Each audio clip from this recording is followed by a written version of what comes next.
Nessa aula de hoje, nós vamos tratar sobre as leis de Newton, que são as leis que regem toda a mecânica, ou seja, todo o estudo do movimento. A primeira lei de Newton, também conhecida como princípio da inércia, vai trazer para a gente uma situação de equilíbrio. O que é que vai dizer a primeira lei de Newton? Todo objeto permanece em estado de repouso ou de movimento uniforme em linha reta, a menos que seja obrigado a mudar aquele estado por forças que atuem sobre ele. Galera, isso foi o que Newton escreveu na sua primeira lei. O que ele quer dizer com isso?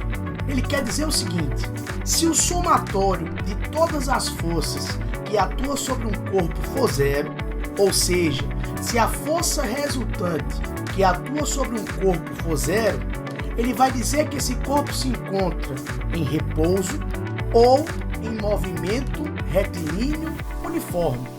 Situação de repouso e situação de movimento retilíneo uniforme são situações de equilíbrio. No caso do repouso, nós teremos um equilíbrio estático. Já no caso do MR1, nós teremos um equilíbrio dinâmico. Então, todo corpo tende a permanecer no seu estado de equilíbrio, a não ser que uma força resultante passe a atuar sobre ele. Nessas duas situações, sempre nas situações de equilíbrio, nós teremos a força resultante igual a zero e a aceleração igual a zero. Por isso que o princípio é chamado de princípio da inércia, porque todo corpo que está em repouso, por inércia, tende a permanecer em repouso. Já todo corpo que está em movimento, por inércia, tende a permanecer em movimento retilíneo uniforme. E não esquece, se você quiser medir a inércia de um corpo, a inércia de um corpo é medida pela sua massa.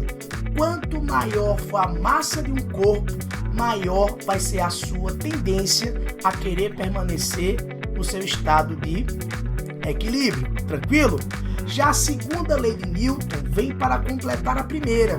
Se a força resultante que atua sobre um corpo for zero, isto representa uma situação de equilíbrio. Se você quiser tirar um corpo do seu estado de equilíbrio, uma força resultante deve atuar sobre o corpo. Vamos ver o que Newton escreveu na segunda lei, também conhecida como princípio fundamental da dinâmica. A toda força resultante que atua sobre um corpo corresponde uma aceleração de mesma direção, mesmo sentido e de módulo proporcional a essa força, ou seja, a famosa equação do princípio fundamental da dinâmica.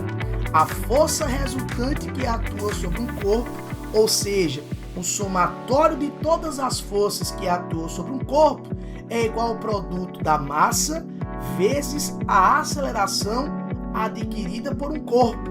Essa força, essa massa e essa aceleração devem receber as unidades do Sistema Internacional. A massa sempre em quilogramas, a aceleração sempre em metros por segundo ao quadrado e a nossa força resultante, a unidade em Newton. Tranquilo? Ainda na segunda lei de Newton, vamos falar sobre os tipos de força resultante. Nós temos as componentes da força resultante. A força resultante tangencial, que é a força responsável por provocar no corpo, por fazer um corpo adquirir uma aceleração tangencial. A aceleração tangencial está sempre associada aos movimentos variados, ou seja, os movimentos onde a velocidade varia em módulo, em intensidade. E também nós temos a força centrípeta ou resultante centrípeta, que está diretamente relacionada à aceleração centrípeta, a aceleração responsável por fazer a velocidade variar em direção, aquela mesmo que nós falamos no movimento circular uniforme, ou seja, a força centrípeta ou resultante centrípeta vai estar exatamente relacionada aos movimentos circulares, tranquilo? A terceira lei de Newton, também conhecida como princípio da ação e reação, vai dizer exatamente o seguinte: para toda força de ação que um corpo A exerce sobre um corpo B, há uma força de reação de mesma intensidade, mesma direção e sentido oposto que o corpo aplica em A. Por exemplo, se um corpo A exerce uma força sobre um corpo B, por reação, o corpo B exerce uma força no corpo A de mesma intensidade, mesma direção e sentido oposto à força que A aplicou em B. Fica ligado que o par de ação e reação não atuam no mesmo corpo, ou seja, se o par de ação e reação atua em corpos diferentes, não esquece, o par ação-reação não se anula, tranquilo?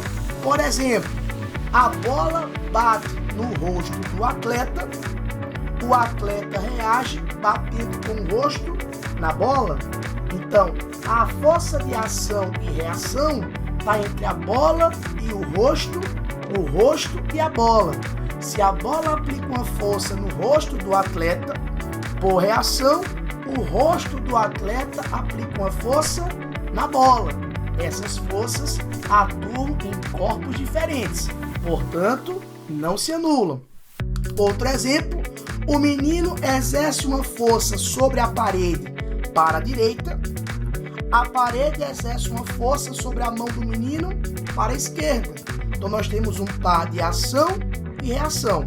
A força exercida pela parede sobre a mão da pessoa e a força exercida pela mão da pessoa sobre a parede. Isso representa um par de ação e reação e que atuam em corpos diferentes, portanto, não se anulam. Tranquilo?